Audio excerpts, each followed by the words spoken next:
안녕하세요. 저는 딸기 만두 소리책 딸입니다. 오늘 엄마가 읽을 책은 안아주는 정원. 작가 오경아.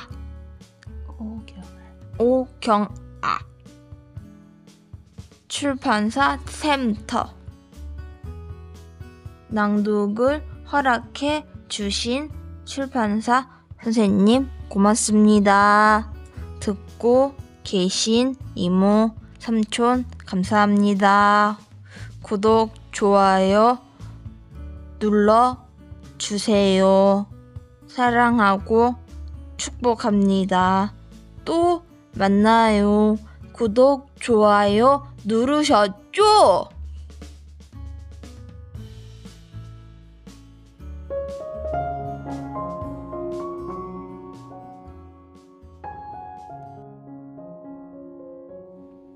안녕하세요. 저는 딸과 함께 책 읽는 엄마 소리책입니다. 오늘 제가 읽을 책은 샘터 출판사의 안아주는 정원, 작가 오경아. 우리에겐 도망칠 곳이 필요합니다. 오늘도 무심하게 상처 주는 사람들로부터 기대와 열망만큼 자신을 넘어뜨리는 좌절로부터 잠시나마 몸을 감추고 숨을 돌릴 장소가 필요합니다. 꽃과 나무와 초록을 만나고 싱그러운 공기와 바람을 몸으로 느끼고 정원이나 산길을 거닐기만 해도 다시 살아갈 힘이 채워집니다. 이 책은 15년 전 방송작가 오경아 씨에게 작은 텃밭 역시 그런 공간임을 말해줍니다. 프롤로그. 정원이 내게 건네는 말. 15년 전 나는 매일 오후 4시에 시작하는 라디오 프로그램의 원고를 쓰기 위해 책상 앞을 떠날 수가 없었다. 앉아서 머리만 쓰는 일은 신기하게도 온몸에 근육통을 가져왔다. 특히 목과 어깨의 고통이 극심했다. 온종일 컴퓨터 모니터 화면과 씨름하다 보니 거북목은 어느덧 내 체형으로 자리 잡았다. 체온계로도 잡히지 않는 미열을 달고 살았고 정수리는 늘 댄 듯 뜨거웠다. 밤이면 수면제 대신 진통제를 먹고 잤다. 온몸에는 파스 냄새가 진동했다. 몸살 걸린 듯 쑤셔대는 근육통을 없애기 위해 매일같이 다양한 약을 먹었지만 통증을 없앨 수는 없었다. 하지만 몸을 움직이기 시작하자 고통이 서서히 풀어졌다. 앉았다가 일어서기를 반복하고 허리를 굽혔다가 폈다 하며 흙을 만졌다. 정원일은 움직이지 않았던 몸의 근육을 움직이게 했다. 또한 그 계절의 더위와 추위를 자연스럽게 느끼는 것이야말로 몸을 가볍게 하는 일이라는 걸 알아갔다. 나는 정원일이 참 좋았다. 지금도 사람들은 종종 어떻게 방송을 그만두고 정원일을 하게 됐는지 묻는다. 어떤 일을 선택하고 결정하는 일에 딱 하나만의 이유가 있을 리는 없다. 나 역시도 그런 선택을 해야 했던 여러 이유와 상황이 있었다. 그런데 지금 와서 생각해보면 내 몸이 먼저 결정을 했던 것 같다.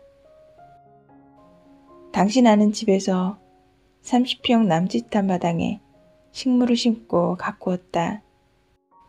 집에 도착하자마자 가방을 내려놓기도 전에 마당에서 식물을 돌봤다. 그때는 마냥 그 일이 좋았을 뿐이었다.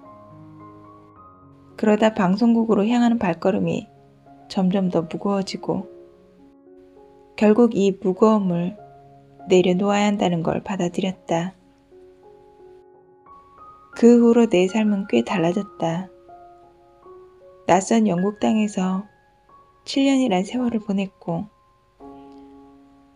지금은 속초의 낡은 한옥과 150평 정원에서 멀리 설악산을 바라보며 살아간다. 그러면서도 가끔은 내 삶이 그렇게나 달라진 것인지 생각하기도 한다. 어쩌면 글을 쓰는 일이나 정원을 디자인하는 일은 결국 엉덩이 힘으로 버텨내는 일이다. 나는 여전히 외양간을 고쳐 만든 작업실에서 노트북을 켜고 온종일 디자인 작업에 매달린다. 그러다 보니 예전 근육통과 두통이 그대로 되살아나곤 한다. 그러나 분명 달라진 것이 하나 있다면 창밖에 나의 정원이 보인다는 것이다. 정원의 사계는 정말 변화무쌍하다. 며칠 전까지도 낙엽이 지던 산딸나무에는 어느새 가지만 남았다. 그 가지 위에 새들이 잠시 앉아 쉬어간다. 남편이 매달아 놓은 사과를 먹자고 야성미 넘치는 직바구리가 온종일 찾아온다. 근육의 통증이 느낄 때쯤이면 일어나 외투를 걸치고 정원으로 나간다. 나간 김에 잡초도 뽑고 나간 김에 헝클어진 크레마티스의 가지도 잘라주고 나간 김에 화단에 수북한 낙엽도 치운다. 최근 의학계에서는 초록 효과라는 용어를 공식적으로 인정했다. 굳이 산책하거나 정원 일을 하지 않더라도 정원이나 숲 혹은 식물을 보는 것만으로도 몸의 통증을 완화하는 효과가 있다는 것이다. 영국에서는 의사들이 공식적으로 진통제 대신 일주일에 2번 공원 걷기, 일주일에 3번 정원 일하기 등을 처방할 수 있게 됐다. 오엘리의 마지막 잎새라는 작품이 단순한 작가의 상상력은 아닐 것이다. 마지막에 남은 잎새가 거친 폭풍우를 이겨내고 살아남아 있다면 분명 우리도 살아갈 의지가 생긴다. 비록 그게 담장의 그림으로 남겨진 잎이었다 할지라도 50을 넘긴 나이지만 아직도 늘 고민한다. 남은 생을 어떻게 살아야 하나? 지금 잘 살고 있나? 늘 머릿속에서 떠나지 않는 삶의 숙제다. 그런데 생각해보면 자연과 우주는 이 답에 대한 힌트를 우리 주변 곳곳에 숨겨놓은 게 아닌가 싶다. 힌트를 찾지 못하고 여전히 잘못된 길을 가고 있을 때 우리의 몸은 먼저 몸부림치기 시작한다. 몸이 아프고 매일 어지러운 꿈이 지속된다면 다시 한번 자연으로부터 힌트를 찾아볼 일이다. 이 책은 8년간의 긴 유학 생활을 적고 한국에 돌아온 뒤 속초 생활을 시작한 2014년부터 쓰기 시작한 글을 모은 것이다.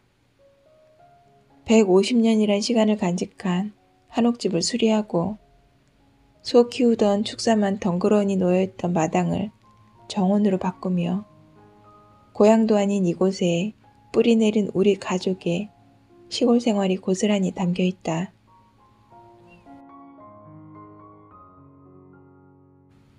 정원을 돌보며 나 자신을 돌아보았던 충만한 시간들, 식물의 삶의 태도를 관찰하고 이해하면서 깊어진 나의 삶의 변화도 책의 곳곳에 배어 있으리라 기대한다.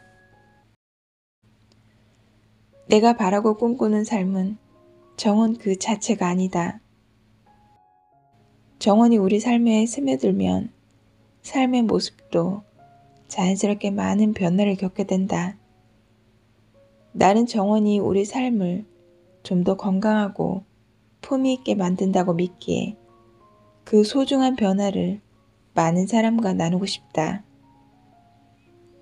정원 생활을 시작하려는 사람들, 혹은 엄두조차 내지 못하고 머릿속으로만 정원을 그리는 사람들, 도시 생활에 방전되어 지금 삶이 물음표로 채워진 모든 이들에게 이 글이 작지만 힘있는 위로가 되기를 바란다. 1장 정원 생활의 즐거움. 식물이 주는 위로와 치유의 순간들. 텐트살이로 시작한 한국 생활. 나에게도 앙상한 겨울 정원 같은 시절이 있었다. 영국에서 유학 생활을 마치고 한국에 돌아온 첫 해. 긴 유학 생활에 집까지 다 팔려버려 살 곳이 없었다. 우리 부부는 창고를 빌려 그곳 2층에 텐트를 치고 살았다. 영하 18도까지 내려가는 추위 속에 전기 장판만으로는 견딜 수 없는 나날을 보냈다. 누군가 텐트를 치면 따뜻할 거라는 조언에 눈물겨운 텐트살이를 시작했다. 그 와중에 남편은 발목과 무릎 연골을 수술받아 몇 달 동안 목발을 짚었다. 그런데 이 모든 상황이 액면 그대로 눈물겨웠던 것만은 아니었다.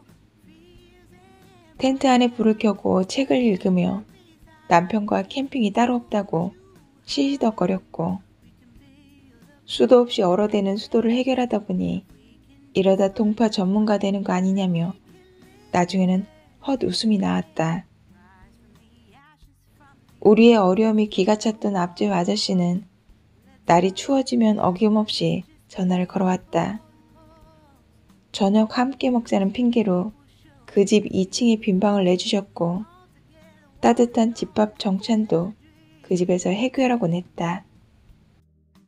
모든 것을 얼려버릴 것 같은 겨울이 갈 듯 말 듯 망설이던 무렵, 주차장 끝 은행나무 밑에서 노란 수산화 꽃이 피어났다. 웬 꽃인가 했는데 그제야 지난 가을에 심었던 알뿌리가 생각났다.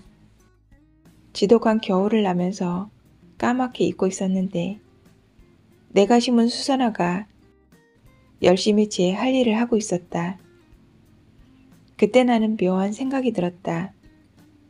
혹시 내 꿈과 희망도 수선화 알뿌리처럼 마음에 묻어두면 언젠가 스스로 싹을 틔우지 않으려나. 눈도 내리지 않는 마른 겨울. 나의 정원을 걸으며 반전을 꿈꾼다. 잘라내지 않은 갈대는 이듬해 2월의 끝자락에 풀어헤친 긴 머리를 싹둑 잘라 단장을 시킬 참이다. 긴 겨울을 이리 두고 보는 건 따뜻한 지푸라기 한 줌 깔아주지 못한 화단이 이렇게라도 의지를 해주었으면 하는 바람 때문이다. 얼어버린 발걸음에 바스러지는 양잔디는 이 겨울을 이겨나고 이듬해 봄이 되면 땅속으로부터 싹을 틔울 것임을 믿는다. 상록의 잎이라고 평생 같은 잎을 달고 있진 않다. 봄이 되면 잎을 바꾸어 오래된 잎을 떨구고 새 잎을 틔운다. 다만 조금씩 바뀌어가는 일이라 우리가 눈치채지 못할 뿐이다. 우중충한 상록의 잎들도 봄이 되면 밝고 명랑한 새 잎으로 바뀐다. 자른 갈대의 밑둥에서는 이미 새 잎이 돋아날 테고, 내 책상 앞 산딸나무 가지에 도톰한 잎눈, 꽃눈도 날이 풀리면 하루가 다르게 부풀어 오를 게 틀림없다. 고불거리는 가지의 희어리는 노란 펜던트 모양의 꽃을 잎보다 먼저 뽑고, 뒷마당 양지 바른 곳 감나무 밑에 수선화, 크로커스, 팥꽃나무는 2월의 끝자락에 가장 먼저 자갈을 비집고 솟아오를 것이다. 식물들은 이 모든 일들을 어느 한 계절 잊지 않고 해오고 있었다. 언젠가 수명이 다하여 다시 싹을 보여주지 않을 날이 찾아올지도 모르지만 적어도 최선을 다해 살아낼 것이라고 믿는다.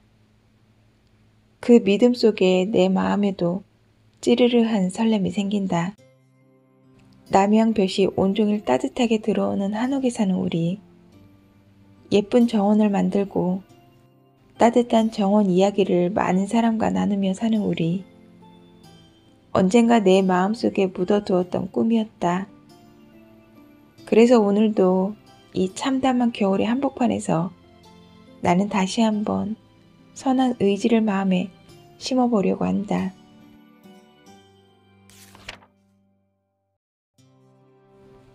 시골 생활의 작은 불편, 큰 행복. 지금 사는 속초집은 오래된 한옥이다.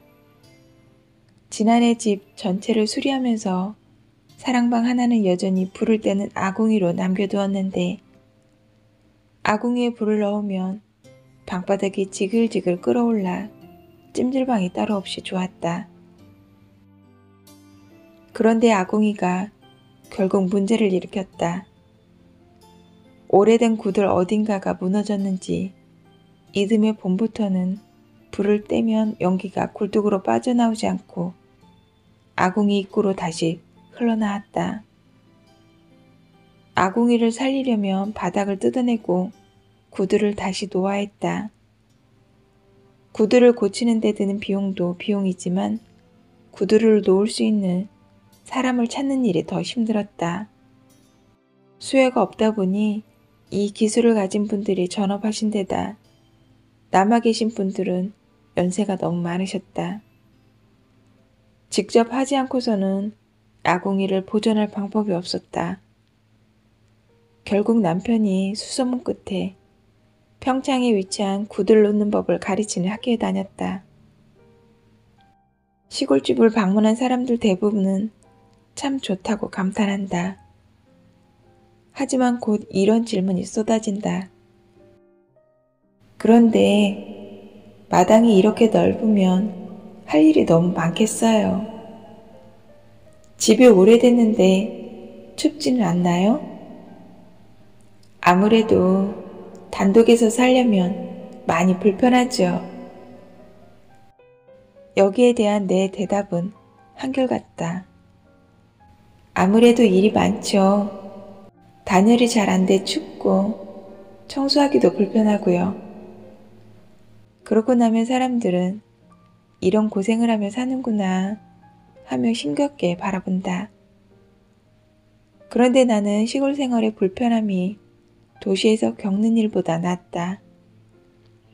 도시에 살았던 16년 동안 나는 매일 출퇴근해서 차들이 내뿜는 매연 탓에 창문도 열지 못하고 지끈거리는 머리를 만져댔다. 이럴 땐 그냥 누가 툭 하고 건드리기만 해도 화가 치솟았다. 어쩌다 퇴근이 늦어지면 아파트 주차장은 이미 빈틈이 없었다. 대체 차를 어디에 대고 들어가야 하는 건지 주차장을 서너 바퀴 돌 때면 한숨이 폭폭 나왔다. 간단하게 파 한 뿌리 사오면 될 일인데 차를 몰고 대형 슈퍼마켓에 들어가 넓은 매장 안에서 파를 고르고 줄 서서 계산을 마칠 때면 동네 슈퍼가 사라진 게 가슴 아플 지경이었다. 햇볕 좋은 날 이불 빨래를 해도 널어둘 곳이 없어 집안의 건조대를 펴야 할 때도 짜증이 났다.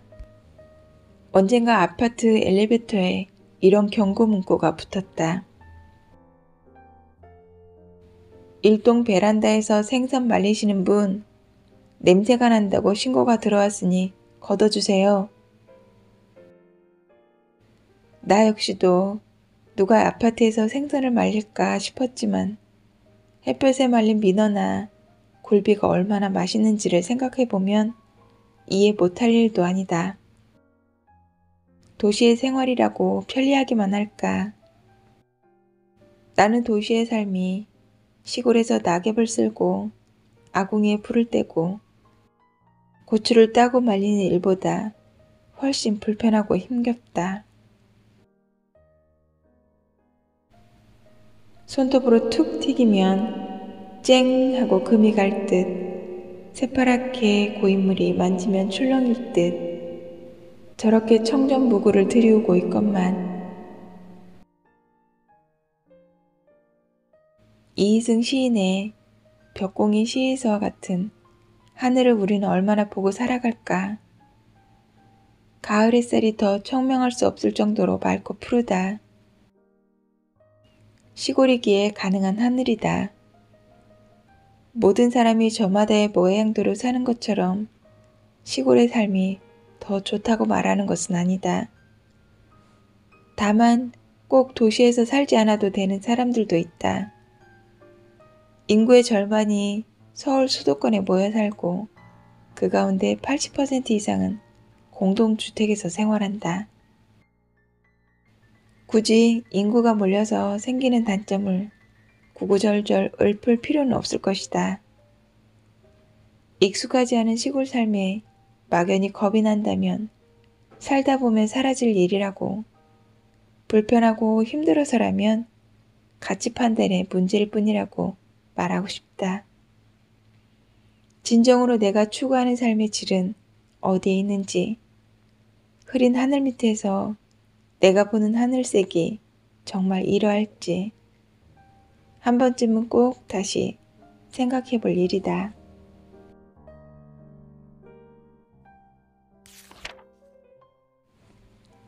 내게 남은 몇 번째 가을일까? 속주로 집을 옮기고 보니 꽤 난감했다.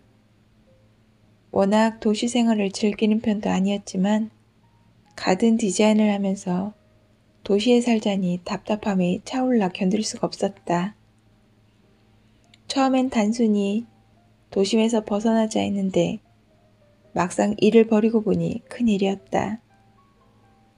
대부분의 일은 서울에서 이루어지는데 속초에서 서울까지의 오가는 길이 결코 만만치 않았다. 멀다는 것만이 문제가 아니라 휴가철에 수많은 관광객과 교통체증을 나눠야 했다.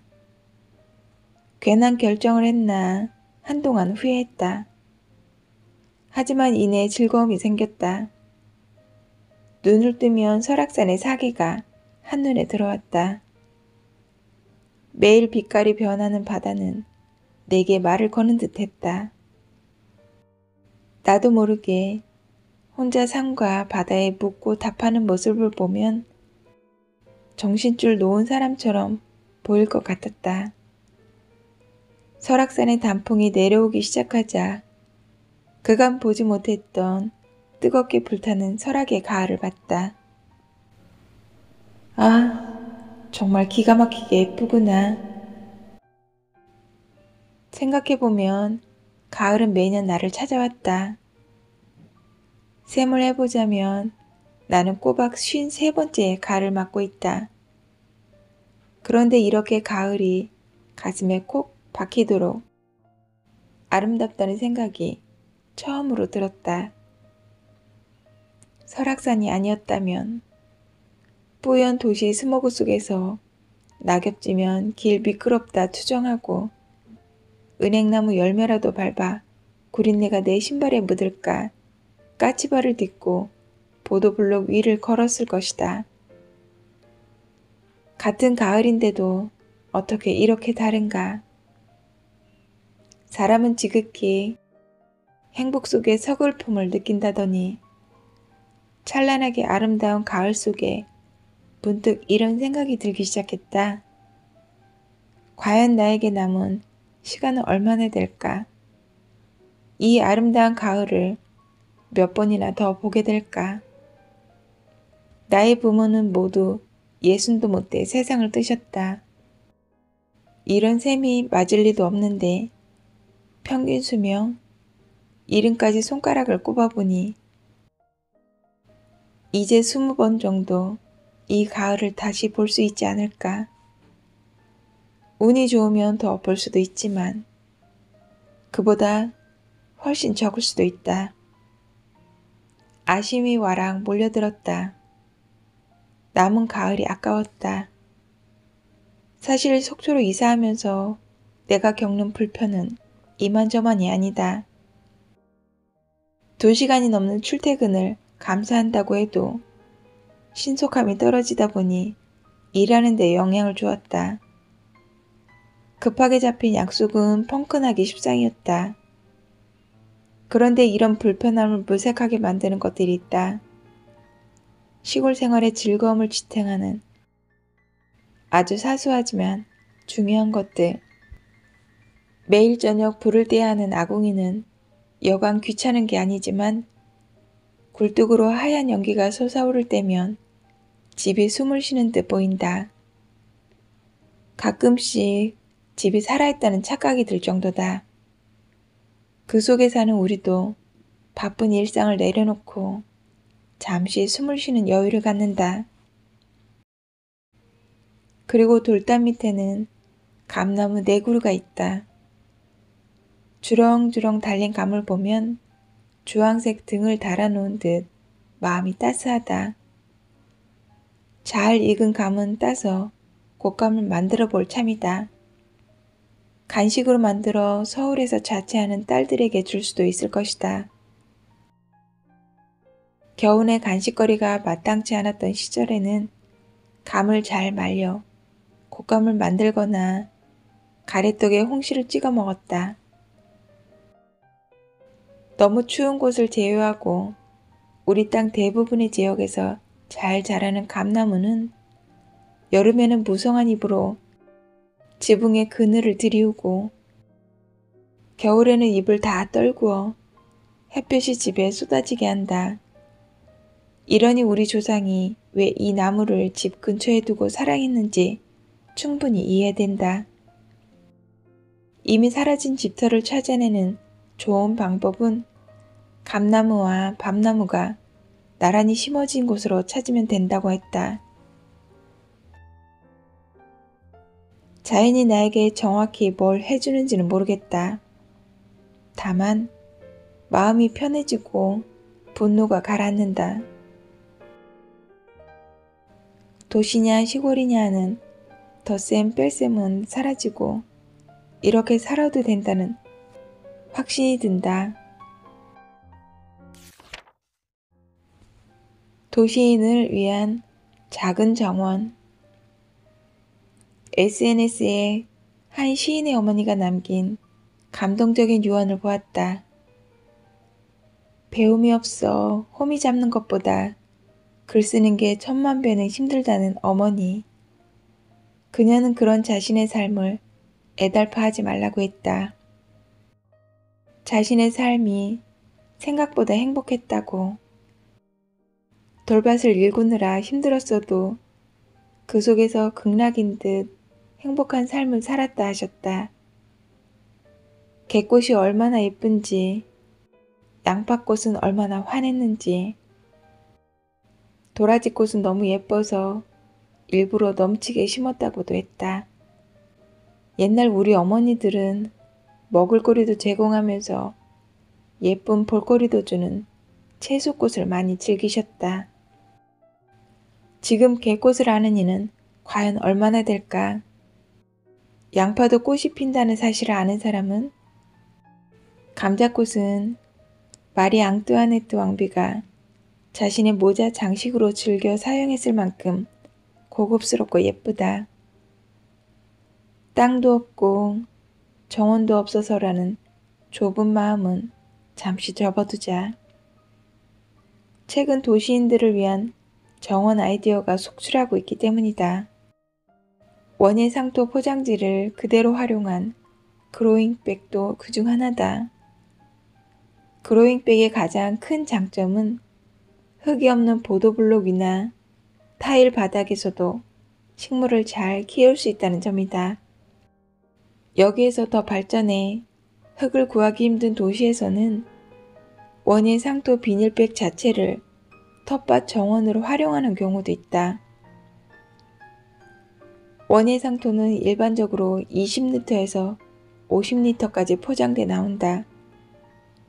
포장을 뜯지 않고 옆으로 누여 칼로 구멍을 내고 여기에 호박, 오이, 박 등을 심는다.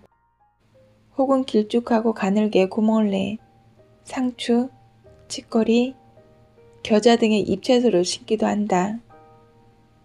원예 상토에는 식물을 키우기에 최적화된 유기물이 포함되어 있어 식물로서도 더할 나위 없는 조건이다. 빛이 들어오는 베란다만 있다면 누구라도 특별한 조건 없이 해볼 수 있는 초간편 텃밭 정원인 셈이다. 물론 채소뿐만 아니라 뿌리가 깊지 않은 초본 식물도 키울 수 있어 미니 꽃밭도 가능하다. 다만 식물을 심기 전 간단한 점검이 필요하다. 상토가 딱딱하게 굳어있지는 않은지, 그렇다면 전체를 흔들어 공기가 충분히 들어가게 만든다. 배수구멍 내는 것도 잊지 말자. 오이, 호박 등의 덩굴 채소라면 지지대가 꼭 필요하고, 물을 줄 때는 흙뿌리도 주기보다는 주전자 등을 이용해 뿌리 부분에만 정확하게 주는 것이 좋다. 이런 식물을 키우는데 겨우 먹는 재미만 있을까?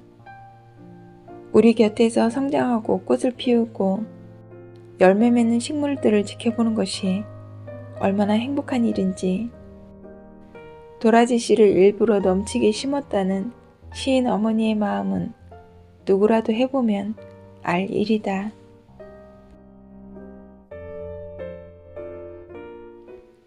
안아주는 정원. 오늘은 여기까지입니다. 끝까지 함께 들어주신 여러분 고맙습니다.